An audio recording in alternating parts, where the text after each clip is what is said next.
This could be the answer to your problems. It's a new supercar from Germany. And, well, it's not exactly a looker. Let me put it this way. When Jeremy did the Alpha 8C, the camera crew found there wasn't a single angle that didn't make the car look brilliant. This is the exact opposite. No, really no. And then there's the problem of the name. Does it have one of those sexy ones, like all the sexiest cars have? You know, Vanquish, Viper, Raptor? No, it's called a Gumpert. So it's got looks only a mother could love and a name like a northern comedian. And for the privilege of driving it, you'll need £250,000. This does beg the question, what do you get for your money? Certainly you're not buying a wondrous Zonda-esque interior. It's just a random collection of bits from Audi. Maybe then it has some amazing options. Well, yes, but don't go looking for night vision or a bathroom. And this, the rear view camera, doesn't count. That's a necessity. There's no back window. Options on the Gumpert are things like this, the traction control. Now, lots of cars have traction control, but the Gumpert's is really quite anorak. It's not a button, it's a knob. You can adjust it so you can be precise. So, hammerhead coming up. I know this corner. 17%, I think.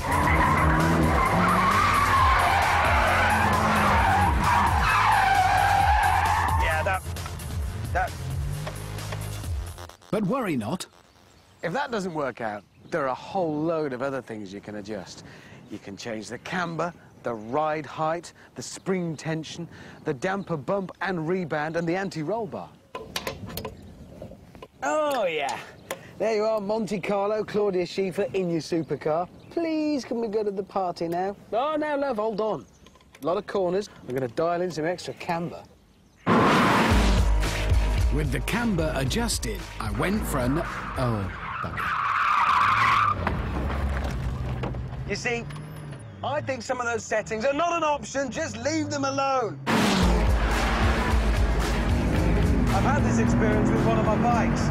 All you ever do is make things worse. There is one option this car doesn't have, and it's one I quite like. The option to move your seat backwards and forwards. And that's because the Gumpert people got fed up with drivers moving their seat around and messing up their perfect weight distribution. So, minging looks, seats you can't move, and gizmos only Lewis Hamilton could make sense of. I think you're getting the picture by now that this is no Riviera cruiser. Their fastest version, the Apollo Race, has 800 brake horsepower. But if you've just passed your driving test, they do what they call an entry-level version, 650 brake horsepower.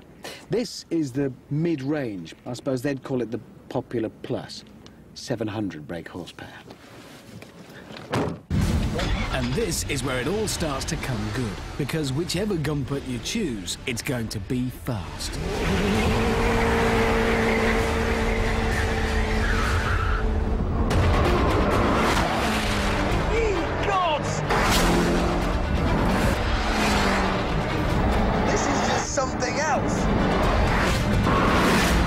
The engine is Audi's 4.2-litre V8, but with added twin turbos, all wrapped up in featherweight carbon fibre. 0 to 63 seconds. Top speed, 224 miles an hour. So let's see how much of that we can get on our modest runway. That's 200 kilometres an hour, that's 120 miles an hour.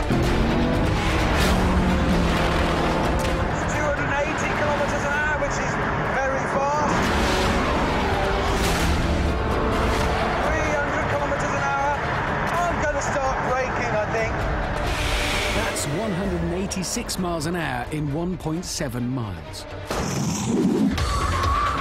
And when you get to a corner, just as long as you've not been fiddling with anything, it is brilliant.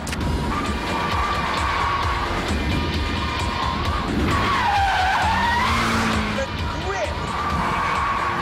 My eyes are a foot that side of my head. Suddenly, you realise why this thing looks like a boil on the buttock of a baboon. It's got downforce. That's what all those holes and fins and grills are for.